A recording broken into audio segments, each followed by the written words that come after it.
Okay, welcome back. So this section is all about the internet. We're not going to be making websites or doing any web development necessarily, but we're going to write Python code that talks to websites, that gets data from APIs, and builds simple applications using API data. And the way that it will work is that we'll use a package that allows us to make HTTP requests. So pretty exciting stuff. We're continuing on with the theme of taking Python and using an external package to do something more interesting, whether it's printing ASCII art or changing the color of our terminal or getting data from a website. So the way this section will be structured is this video is going to be a crash course on HTTP and how the internet works. So if you've never done web development or you're unfamiliar with how the internet works and what a request and a response is, what an IP address is, what a GET versus POST request is, if you have any questions about those things I just said, watch this video. But if you've worked with, in JavaScript or in Node or in C or some other language, and you're familiar with making requests and receiving responses, you can move on to the next video where I'll actually show you how to make a request using Python. So 2 paths. Pick the one that's best for you. All right, so let's begin this crash course on HTTP, Hypertext Transfer Protocol. So where do we begin? Well, there's a lot to talk about. Our objectives here are to describe what happens when you type a URL into a URL bar. You hit enter. A lot of stuff happens behind the scenes before we actually get our result. So if I go to google.com, or let's say I search for, salmon, there's a lot of stuff behind the scenes happening for me to see this page here. So we'll discuss that.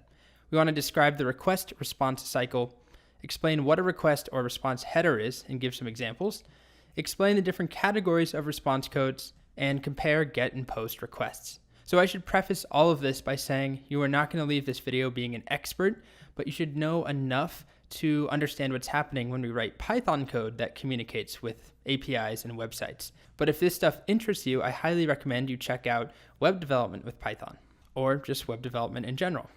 All right, let's begin. So the internet. Stupid meme, you see the internet. It's like this series of tubes. Very, very funny. When you hear, the internet's a series of tubes, it's definitely kind of a joke at this point, but the sentiment behind it is true. It's just a bunch of computers. The internet is just a bunch of computers that are connected that can talk to one another. So I think people overplay this, internet's a series of tubes joke, but it is true at its core, the sentiment behind it. The internet is a bunch of computers that are all in a network connected by tubes, whether it's fiber optic cable or other wires or cables connecting the computers, or there's some wireless internet in between. Eventually, everything comes down to tubes or cables or wires or whatever you want to call them, and data being transferred. So speaking of data being transferred, when I go to open up Chrome and I type google.com and I hit enter, let's walk through what happens. The very first thing that happens is called DNS lookup, and the next slide will go over that in more detail. But google.com is not it's not a real thing. Well, it is a thing, but as far as my computer is concerned, it needs to send a request to a particular IP address. So the first step is called DNS lookup. It takes google.com and it actually finds the correct address to send a request to. Then my computer makes a request, an HTTP request, to a server saying, hello, server at google.com. Colt is looking for the homepage of google.com. Can you give it to me? Then the server receives that request and says, oh, okay, this person is looking for google.com. Did they search for something? No? Oh, they just want the regular homepage? All right, send them the homepage. And then the server does just that. It compiles the homepage for me and sends it back. So the last 3 things here is called the request response cycle. A computer sends a request to a server, whether it's your Facebook, your Twitter, Google, any website, Reddit, most of the time for me. We send a request, and then the server sends something back to us. And what's important is, when I searched for salmon here, the exact same process happened. The DNS lookup happened. It figured out how, google.com's IP address, and then the server received my request, but this time my computer or my request said, hey, please give me the page with salmon results. And so the server had to process that request, go find all of the salmon results in the giant Google database, and build me a different web page than if I had just looked for the homepage. But notice, it's the same place I'm sending it to. Google.com is the same first base URL, same domain. It's just that there's all this extra stuff afterwards. And that translates to a different HTTP request. So we'll see more about that. But let's start with a DNS lookup. So it's like a phone book for the internet. A phone book, takes people's names. It's been a long time since I've seen one, but it takes people's names and connects them to phone numbers. This takes domain names, URLs like google.com, and turns it into an IP address. This is what we actually send a request to at the end of the day. This is just a little human-friendly layer.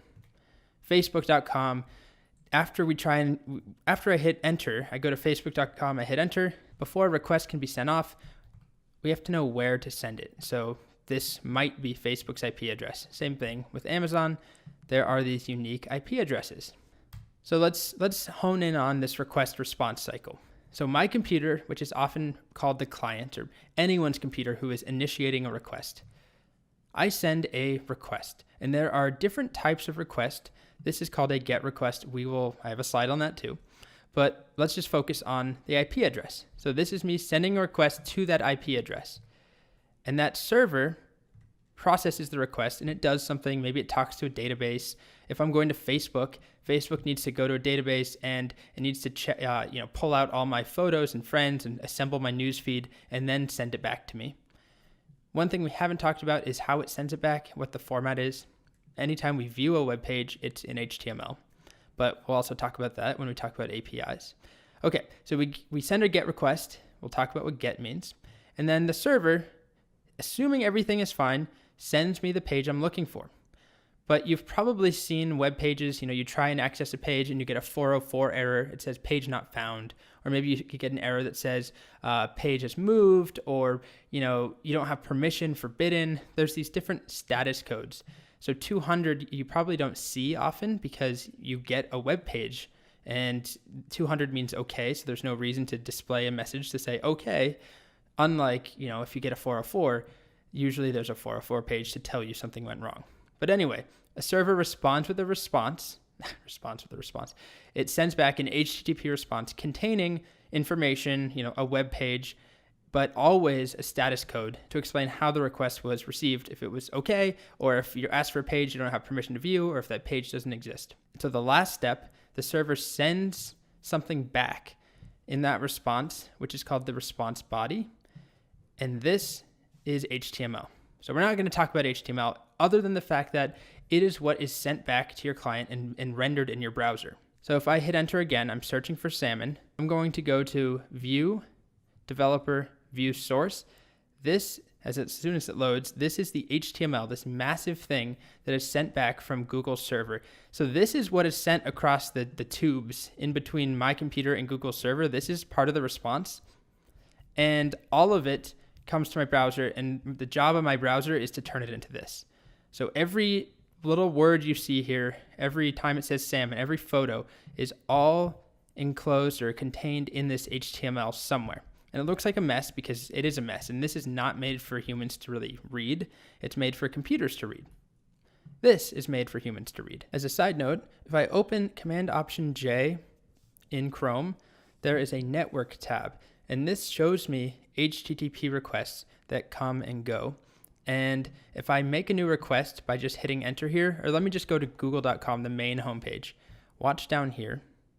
A lot of stuff happens, but if I scroll up and I click on this one here, google.com, we'll see a status code 200. It was a GET request sent to google.com. And then we can see that we got a response back. And this is our response. This is the page we're seeing right now. So this is just a little developer tool to help people like us who are trying to understand what happened. What's interesting is actually the very first time I sent it, I got a 301 moved permanently.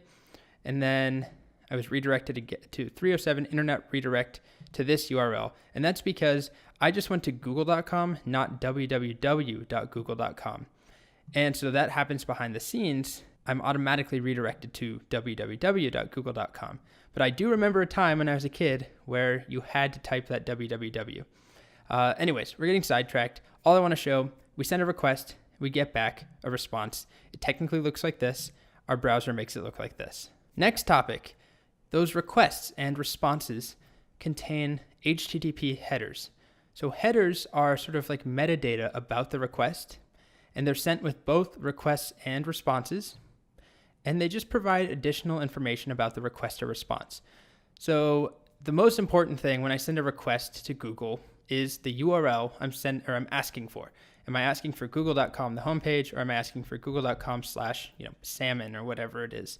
Am I looking for google.com/news, etc.? And that's important, but there's also other information that I'm sending along, like accept. And accept is my computer's way of saying these are the types of responses that we will accept back. So there are different formats of data. HTML is the one we see in our browser, but there are other formats we'll talk about briefly, including JSON and XML. So for now, I'll just leave it at this, but this is a way of saying I will accept X formats back.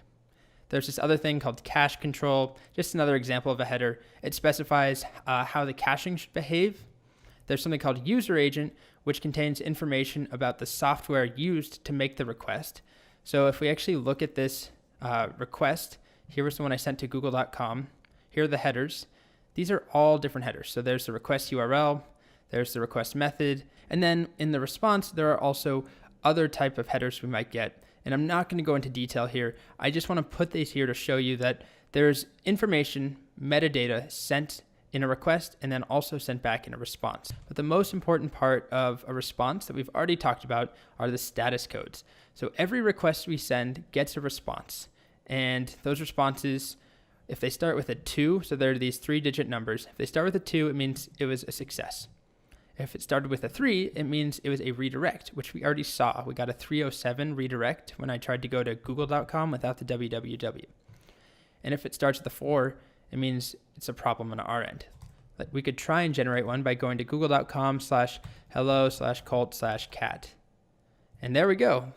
We see a HTML page that says 404, but if I look at the request and then I go to the response, well, not the response body. If we go to headers, there we go. You can see status code is 404. So 404 is the most common 4 error, meaning not found. There's also 500 status codes, which means something went wrong on the server side, meaning that it's not your fault and something happened on the back end somewhere on Google's end, which pretty much would never see from Google these days because that would be disastrous. Okay, so this video is getting long. I'm going to end it here.